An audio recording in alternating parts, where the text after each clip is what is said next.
Hey everyone, this is Rohit back with the second part of the topic Management Principles by Henry Fayol.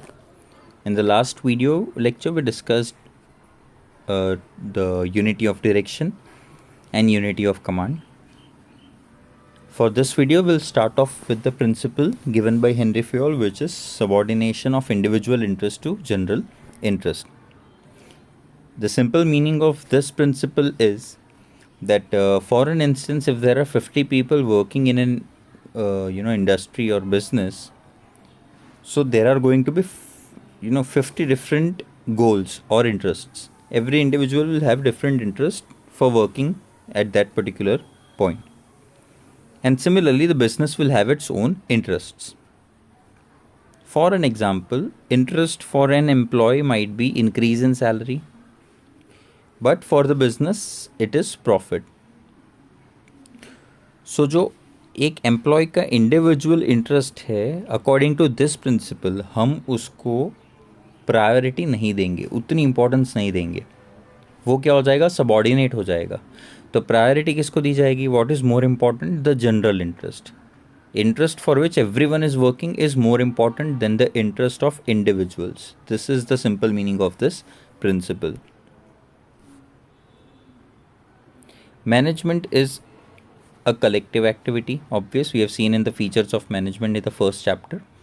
And so there has to be coordination between people and department. जब भी दो से ज़्यादा लोग साथ में काम करेंगे तो वो कलेक्टिव एक्टिविटी में कोऑर्डिनेशन के बिना काम नहीं आगे बढ़ सकता है. So coordination is very important. Next, we have this makes achievement of objectives easy. If all the activities, all the department and the people work with coordination, तो obviously काम अच्छे से होगा, plus objectives easily achieve हो जाएंगे. According to this principle, ये principle ये बताता है कि individual और group interest जो है उसको सब्सिडियरी कंसिडर करना है, मतलब लेस इम्पॉर्टेंट, और कॉमन इंटरेस्ट जो है उसको ज़्यादा इंपॉर्टेंस हमें देनी है. So everyone should work for the achievement of general interest. That is the interest of everyone, not one individual or a group of individuals. Next principle is remuneration of personal.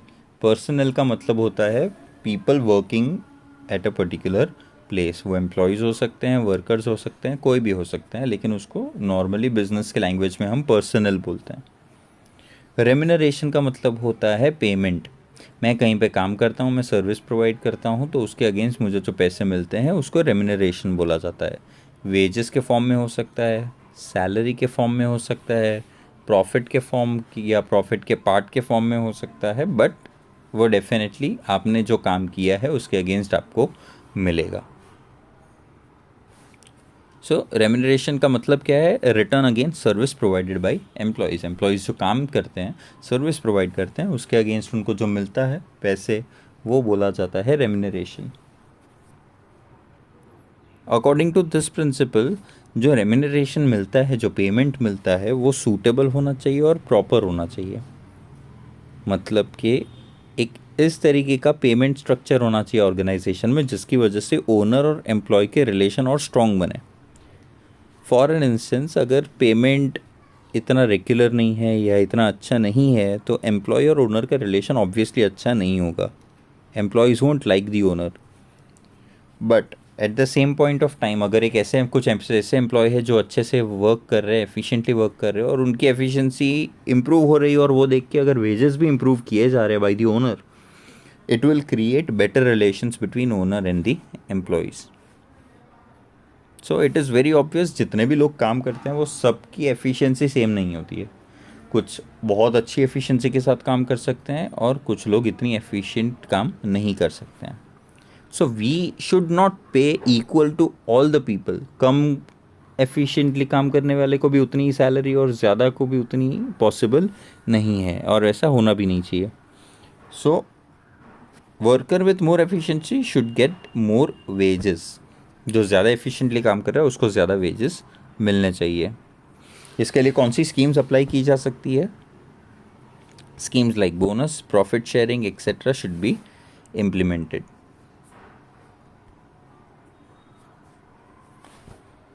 इसकी वजह से क्या होगा, worker turnover ratio कम हो जाएगा।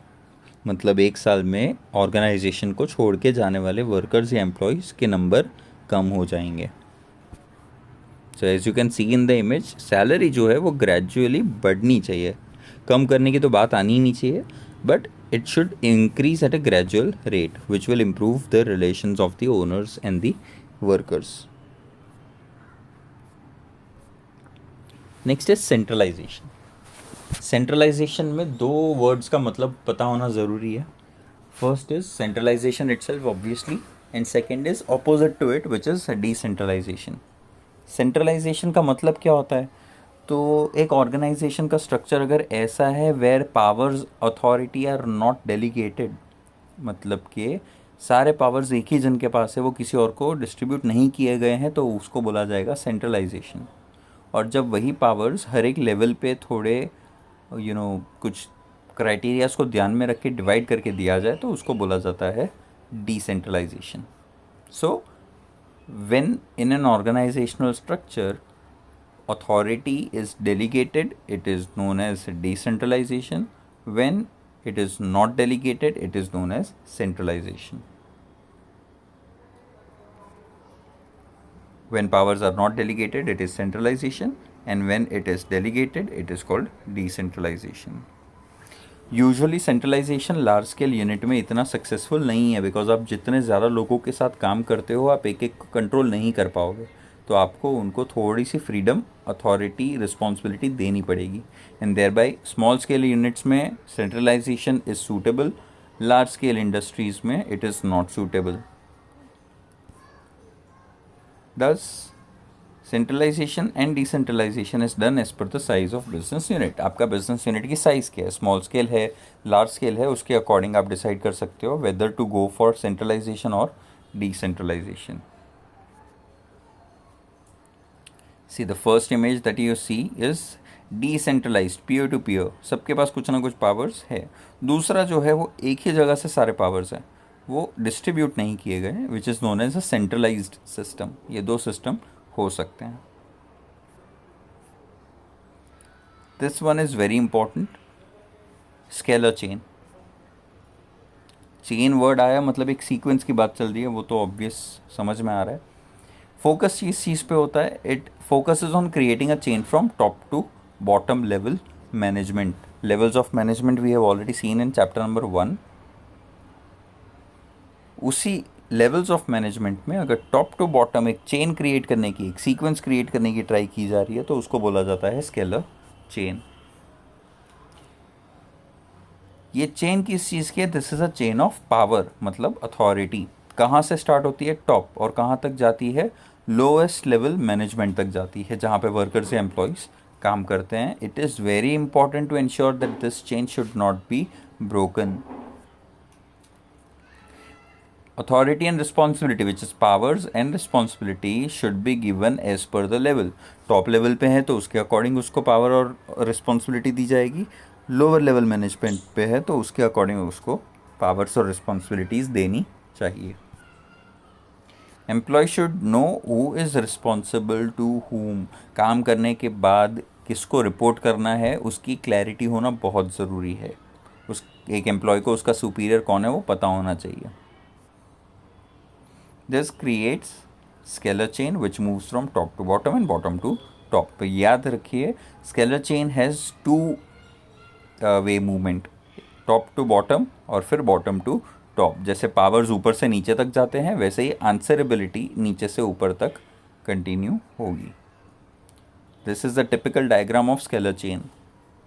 A B C D E F G, consider these as people। A will be considered as a superior, B and C working in the same department इसीलिए same line में है, D E अलग department में लेकिन साथ में, F G again अलग department पर साथ में। तो तीन डिपार्टमेंट्स यहाँ पे दिख सकते हैं। नाउ यूजुअली स्केलर चेन बताता है कि A से लेके F G तक पावर नीचे की तरफ डिस्ट्रीब्यूट करना, और A तक मतलब बॉटम टू टॉप उसी पावर को कम्युनिकेट करना, उसकी रिस्पॉन्सिबिलिटीज़ के रिगार्डिंग जो भी कम्युनिकेशन है वो नीचे से ऊपर वापस करना। बट ये चेन कभी नहीं टूटनी चाहिए। मतलब टिपिकली स्केलर चेन बताता है कि ए बी को बताएगा, बी डी को बताएगा, डी एफ से कम्युनिकेट करेगा, similarly A C E and E to G. But sometimes it happens के एफ और जी या तो डी ई या तो बी और सी को कुछ अर्जेंट मैटर्स में अगर कम्युनिकेट करना है तो उसको कम्युनिकेशन अलाउड है। इसको बोला जाता है गैंग प्लैंक, कि भाई सीधा एफ जी के साथ डायरेक्टली बात करेगा, डी डायरेक्टली ई के साथ बात कर सकता है, बी डायरेक्टली सी के साथ बात कर सकता है, but this will happen only in case of urgent issues. Gangplank Gujarat board के सिलेबस में नहीं है, सीबीएसई में आता है, but still I have told you. Scalar chain का मीनिंग आपको सिलेबस में है। The points written in your theory on this slide are from the textbook, so this is in your portion. Next is order. दो चीज़ों पे focus होता है कि भाई पहली बात तो रॉ मटेरियल सही तरीके से अरेंज होने चाहिए, और दूसरा सोशल अरेंजमेंट भी होना चाहिए। So it focuses on 2 points, raw material arrangement and social arrangement. Along with that, simple words में अगर समझना है तो man and material should B at the right place at the right time. जिस सामान की, मटेरियल की, रिसोर्स की जब ज़रूरत पड़े वहाँ पे वो अवेलेबल होना ही चाहिए। Plus man should be at the right place at the right time. Man मतलब कि जो लोग काम कर रहे हैं, एम्प्लॉयज़ को रिक्रूट किया जाता है, उनको सही पोजीशन पे एम्प्लॉय करना भी उतना ही ज़रूरी है अकॉर्डिंग टू देयर स्किल्स। उनको जो काम आता है उसके हिसाब से उनको उस पोजीशन पे अपॉइंट करना। सो appointing employees at the right position as per their skills is important. So as Henry Fayol thought about it very precisely that चीज़ों का ऑर्डर मेंटेन होना बहुत ज़रूरी है। लोग जिसको जो आता है उसको वहीं पे रखना ज़रूरी है। जैसे एक टेक्नीशियन है तो उसको वही टेक्निकल इशू सॉल्व करने के लिए रखना बेटर है। चार्टर्ड अकाउंटेंट है तो उसको अकाउंट्स हैंडल करने के लिए देना बेटर रहेगा। So everything, let it be man, let it be material, should be in order, मतलब properly arranged. Next is equality. कुछ जगहों पे इसका वर्ड आपको इक्विटी भी मिलेगा, दोनों में कंफ्यूज नहीं होना, it means almost the same. Equality पता ही है, which is equal treatment. As employees are humans, practical approach should be taken to handle them. Superiors should have a proper behavior while taking work from them. Superior जब अपने subordinate से काम करवाते हैं तो बहुत ज़्यादा authoritative, rude manner में बात करना, all these things are not favorable for the creation of a good atmosphere in the business. तो क्या होना चाहिए, तो सुपीरियर को थोड़ा अच्छे से बात करके लोगों से काम करवाना चाहिए प्रॉपर बिहेवियर के साथ। एफर्ट्स होने चाहिए इक्वालिटी मेंटेन करने में, लीगली नहीं बट इनफॉर्मली, मतलब लीगल हेल्प लिए बिना। सुपीरियर का काम है, मैनेजमेंट का काम है कि एक इनफॉर्मल तरीके से, फ्रेंडली तरीके से वो एक इक्वालिटी का एटमॉस्फेयर मेंटेन करके रखे, जहाँ पे एम्प्लॉयज़ को लगे कि उनको इक्वली ट्रीट किया जा रहा है, किसी को अननेसेसरी बेनिफिट नहीं दिया जा रहा है। बिकॉज एम्प्लॉय का बिहेवियर किस चीज़ पे बेस्ड होता है, trust, faith, attitude, uniformity and justice. अगर एम्प्लॉय को लगेगा कि he is being treated equally तो वो एक अच्छी तरीके से काम करके आपको प्रोवाइड करने की डेफिनेटली एफर्ट्स करेगा। So there has to be justice and equality when it comes to treating people, so they should be treated equally.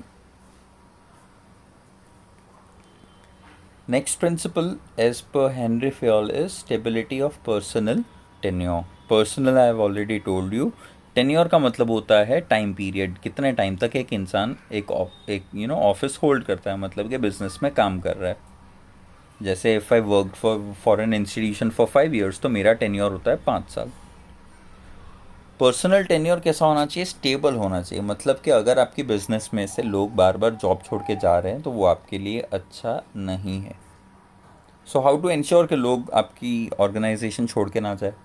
पहली बात तो ये समझना इम्पॉर्टेंट है that employees which are permanent and stable, जो आपकी इंडस्ट्री या बिजनेस को छोड़ के नहीं जाते हैं, काफ़ी सालों से आपके साथ ही हैं, वो हर एक बिजनेस के लिए एसेट होते हैं, मतलब बहुत ज़्यादा बेनिफिशियल होते हैं। इसकी वजह से एम्प्लॉयज़ को भी बेनिफिट है और बिज़नेस को भी। एम्प्लॉय को क्या बेनिफिट अगर मैं 10 साल से एक इंडस्ट्री में काम कर रहा हूँ तो मुझे पता है वहाँ काम कैसे होता है. I know the people working with me, I know the work ethics.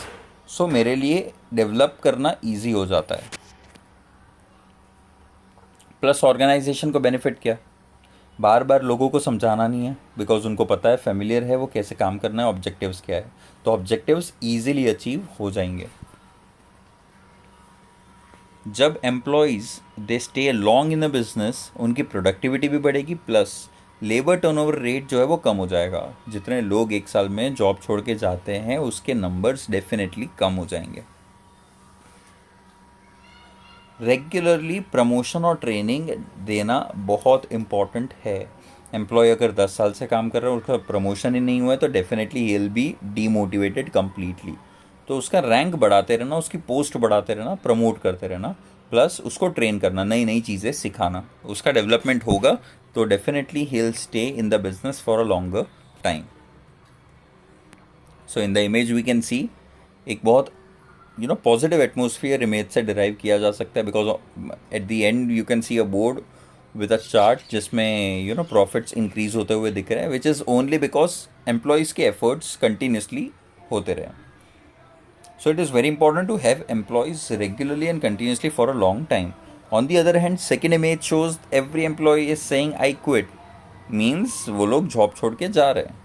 And the same stress can be felt on the face of the management. So this is not a suitable condition, which is the second image. Next principle is initiative.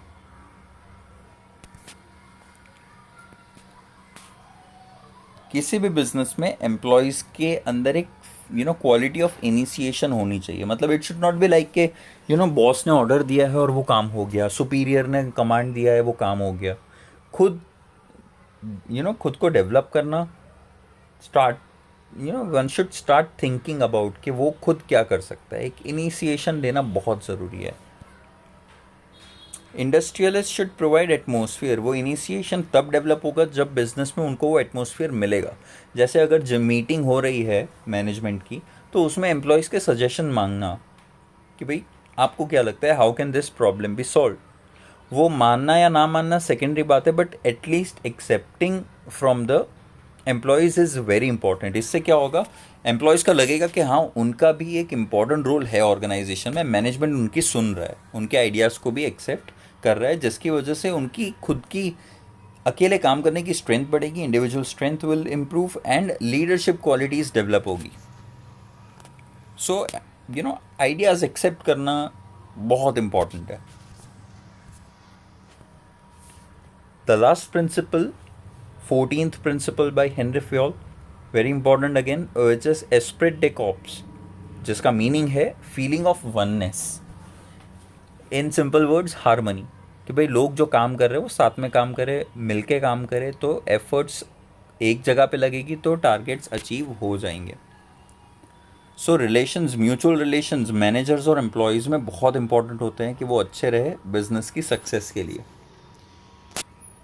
Harmony होना, ये दो classes मतलब employees और managers, इन दोनों के बीच में harmony मतलब unity होना बहुत ही इंपॉर्टेंट है बिजनेस के सक्सेस के लिए. Managers must develop a group feeling among employees. मतलब मैनेजर्स को एम्प्लॉयज़ के साथ ऐसे रहना है जैसे उनको लगे कि भाई they are working as a group. ऐसा नहीं लगना चाहिए कि इंडिविजुअली काम चल रहा है, एक ग्रुप एफर्ट लगनी चाहिए, टीम एफर्ट लगनी चाहिए. This makes achievement of objectives easy. There has to be a teamwork. Teamwork is extremely essential. They should feel that they are working in a group and not individually. Is known as esprit de corps.